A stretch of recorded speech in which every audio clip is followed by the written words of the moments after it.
Good morning, students. Welcome to your history video lecture. Now, in today's video lecture, we'll try and complete this topic, which will bring us to the end of this lesson also. Okay. So, in the last class, we covered about how a historian handles any textual material that is available in front of him. Okay. So, there are various methods. We did it step by step. Okay, we numbered them at 7. Then we looked purely into Mahabharat and we categorized it on the basis of especially its content. Okay, and this content can be of two types. Okay, one was the narrative section within the Mahabharat, the other was the didactic section. Okay, and we also saw how the language of Mahabharat, though initially it was written in Sanskrit, later on it was written in many other languages prevailing at that time. Okay, now we'll answer to this question: who wrote the Mahabharat? Okay, so we are talking about original Mahabharat here. Keep that in your mind. We are not talking about the critical edition. Okay, even when this question comes in your exam, you have to be very particular. Okay, use your good judgment to analyze whether they are talking about the critical edition of Mahabharat, which was composed in 20th century, or they are talking about the original Mahabharat. Okay, so back to the question: who wrote the original Mahabharat? So there are various views regarding it. The traditional Hindus, they believe that it was composed by Vedvyas and written by Lord Ganesha himself, whereas the historians are of a different opinion. Okay, so the historians believe that Mahabharat was a work in progress which lasted for about 1000 years, beginning in 500 BCE, and there were different stages of progression that happened before finally writing it down in its present form of 1 lakh verses. So, what are the various stages associated with writing and compiling Mahabharat? Okay, the first stage states that this original story, the central story of Mahabharat, okay, the Great War, was composed by sutas who are called charioteer bards. Charioteer मतलब सारथी या रथवाहक जिसको बोलते हैं. And bards are people who usually sing praises of their patron in a poetic fashion. So a suta was a combination of these two, charioteer as well as a bard. So one of the most famous example of Sutta is in the Mahabharat character itself, that Karna was believed to be a Sutputra until the revelation about his divine birth was revealed. Anyway, back to the topic. So the first stage involves composition of the central story by these suttas who might have accompanied the Kshatriya warriors into battlefield, seen their victories and achievements or accomplishments, and decided to narrate it to other people. So this story, it might have become so popular or viral, you can say, in that time, that the Brahmins in 500 BCE decided to write the story down. Okay, now also keep in your mind that 500 BCE is the era of Mahajanpads, and Kuru was one of the Mahajanpads. Okay, and what kind of polity did Kuru have? It had a monarchical form of government. Okay, that means the head of the government was a king.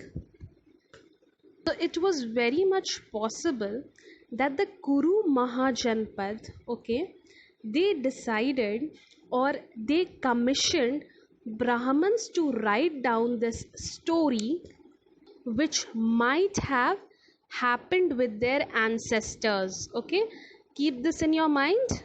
We are not saying that the story of Mahajanpad, the central story, it happened during the Mahajanpad era. Okay, the central story of Mahabharat might have happened earlier, but it was chronicled much later.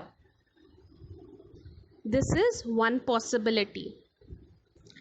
Next phase in the composition of this text occurs around 200 BCE till 200 CE. Now we are talking about the phase where the first empire, a pan-India empire, has already come into existence, and many other empires or kingdoms in succession. So this was the time when a major religious development took place. Okay, now what was this development? To understand this, we have to go back to the Vedic age. Okay, when you study the Vedas, you will realize that some gods such as Indra, Agni, Som, they were worshipped by the people through mantras. Okay, and they, since they were like personification of elements, Indra को किससे personify करते थे? Lightning और thunder से. अग्नि being fire. So these gods, they were the Vedic gods, and they were held in very high esteem during the Vedic age. However, as time passed, that you can say from the Mahajanpad era onwards, there was not only changes in economic and political sphere, even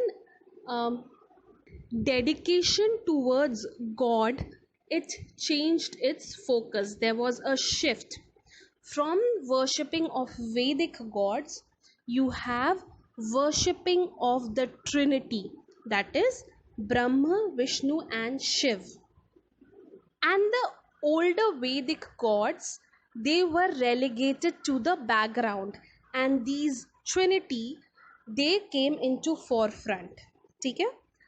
Then, if you are familiar with the fact that Lord Vishnu is supposed to have 10 avatars, okay, and he takes reincarnation or a rebirth on earth every time there is a calamity that needs to be addressed.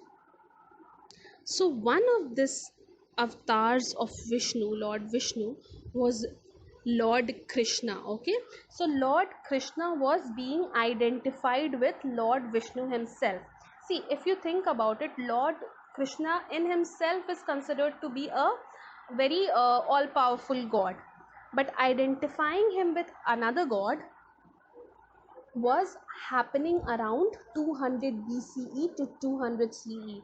There was a Krishna cult that was developing. Okay, a lot of people started identifying Krishna with Vishnu. So we know that this is the time period when Krishna was becoming a famous deity, an all beloved deity. So it is very much possible that the didactic section within Mahabharat, that is the Bhagavad Gita, was added much later when Krishna was or had gained that kind of following or amongst his worshippers. Now come to the next stage. In this stage, it is usually showcasing the time period of the Gupta era, okay, 200 CE to 400 CE. This is also the time period when Manusmriti, the legal text of that era, was being written.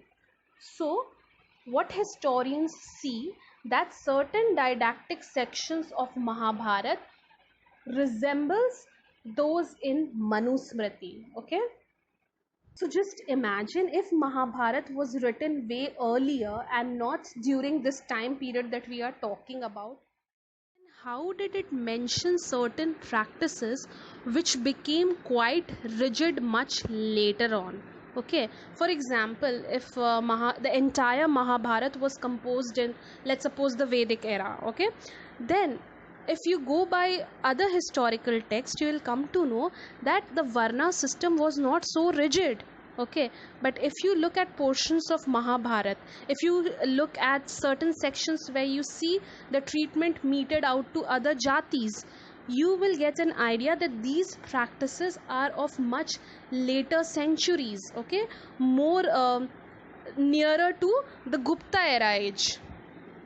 So ऐसा तो नहीं हो सकता कि काफ़ी late का practices, okay, काफ़ी future generation का प्रैक्टिसेस हम पहले ही प्रेडिक्ट करके लिख दिए हैं. Okay, that's not, that's very anachronistic, if you are getting my point. So all these things, okay, all these stages point out to the fact that maybe initially when it was written, Mahabharat was written, it was supposed to be a Mahakavya of 10,000 verses.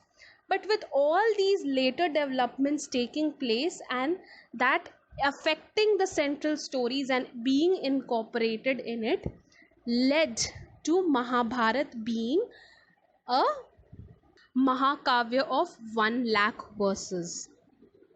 So if it took like 1000 years to write it, it is not possible for a single person to live for so long. Okay, so the fact that we say it is traditionally attributed to uh, sage Vyas, that also becomes contested here, क्योंकि एक इंसान, मतलब they are not what do you call, they're not immortal. Okay, मतलब that is beyond rationality and beyond religion. If you talk, if you're into the domain of religion, if you're saying that a person is living in for 1000 years, so this also attributes to the fact that historians say that it was not written by a single person at one particular point of time. Rather, it was a work in progress which took almost 1000 years to get it into their original form of 1 lakh verses. I hope you understood it.